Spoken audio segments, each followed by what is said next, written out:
시청자 여러분 안녕하십니까. 즐겁고 행복한 한 주를 맞이하시기 바랍니다. 임종석 비서실장은 물러났지만 조국 민정수석은 버티고 있습니다.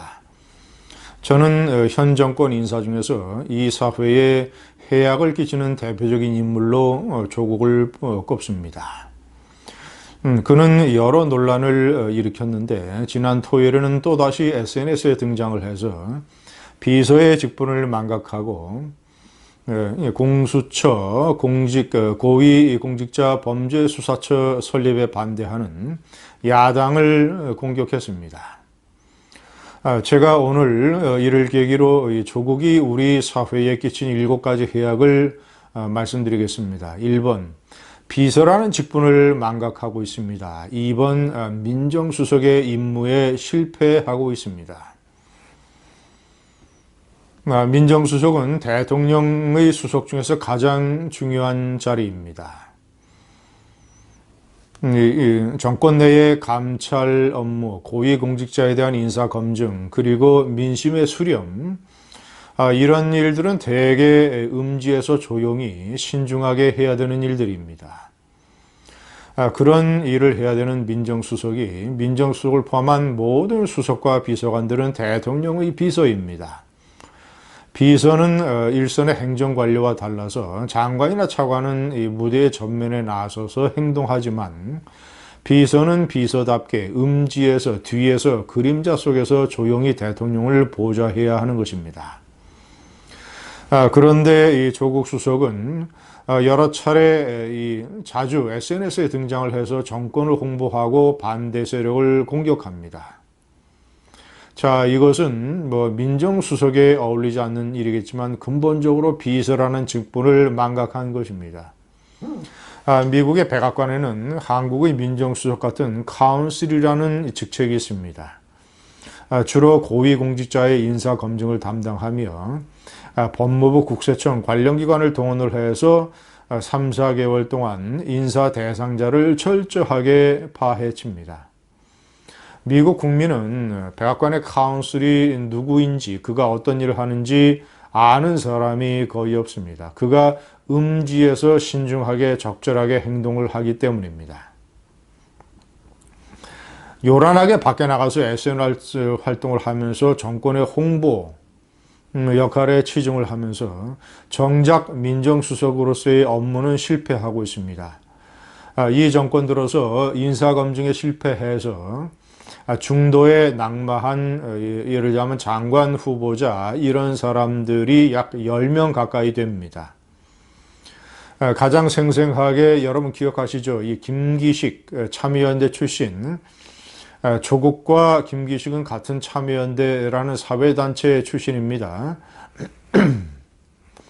국민 세금 3천만 원을 이용을 해서 여비서를 달랑 대동을 해서 9박 10일 동안 이 프랑스, 스위스 등 4개국의 외유를 즐겼던 국회의원 김기식.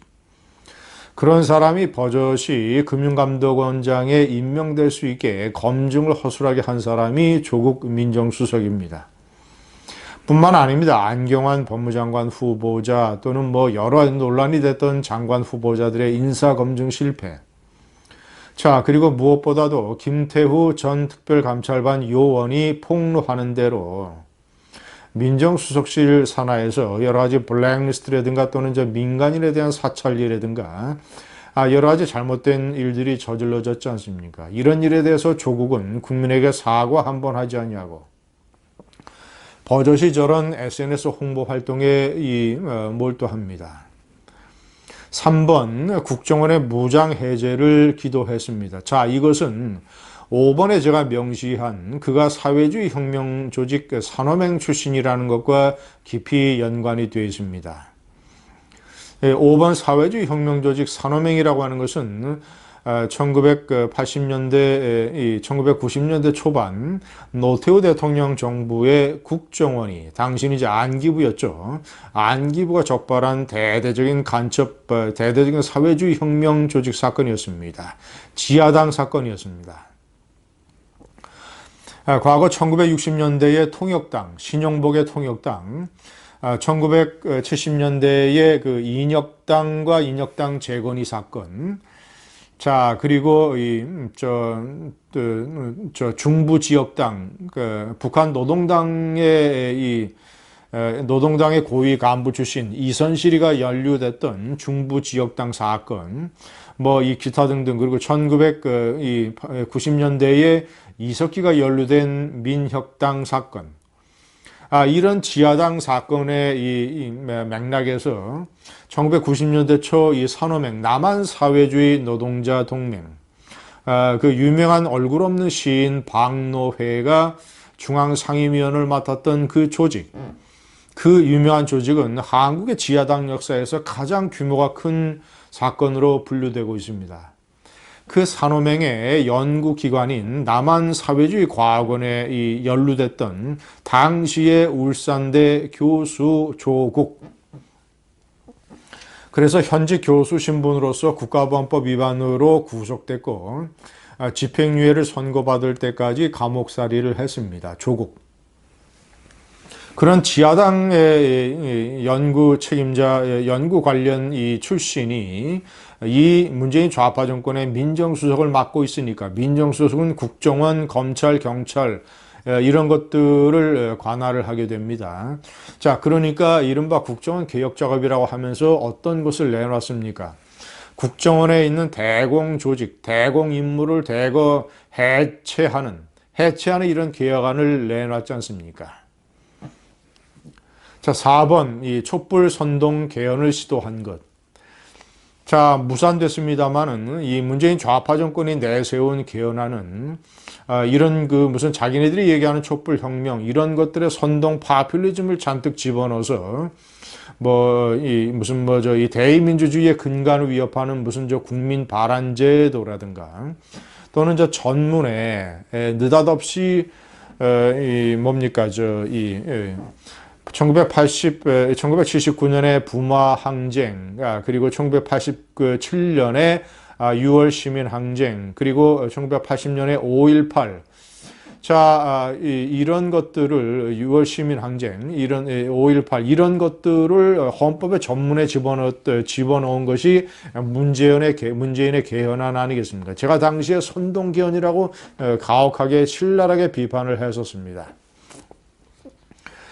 아직 역사적으로 그 의미가 정확하게 규정되지 아니한 이런 어떤 정치적인 격변, 이런 사건을 대한민국의 헌법에 집어넣으려고 했던 촛불 파퓰리즘의 의식, 이런 것을 선동하고 기획했던 사람이 조국입니다. 제가 며칠 전 동영상에서 지적한 대로 반일 파퓰리즘도 조국이 앞장서고 있습니다. 엉뚱하게 3.1절의 희생자를 국사편찬위원회가 최대 934명이라고 밝혔는데 청와대의 민정수석이라는 사람이 2만 명이라고 잔뜩 부풀려서 20여 배나 부풀려서 과거 2016년에 촛불 데모를 100만, 150만, 200만이라고 부풀렸던 것하고 똑같이 촛불 선동을 일삼아 왔습니다. 자, 6번 대표적인 분열적 강남 좌파입니다. 조국은 그 집안이 부모가 중학교를 운영하는 학교 이 재단을 가지고 있을 정도로 재력가 출신의 집안에서 태어났고 자랐습니다. 그 재단은 재산세를 제대로 납부하지 않아서 커다란 논란이 되기도 했습니다. 대표적인 강남 좌파, 그러면서 그는 여러 논문이나 기고문 이런 데서 완전히 우리 사회를 5대 95로 갈라놓고 그리고 이 한국 현대사의 근대화 업적, 이승만 박정희 대통령의 근대화 경제발전 현대사 이런 것들을 완전히 부정하고 매도하는 국가보안법 폐지를 주장하는 강남 좌파적 행태를 보여왔습니다. 마지막 7번 캠퍼스를 오염시킨 폴리페서.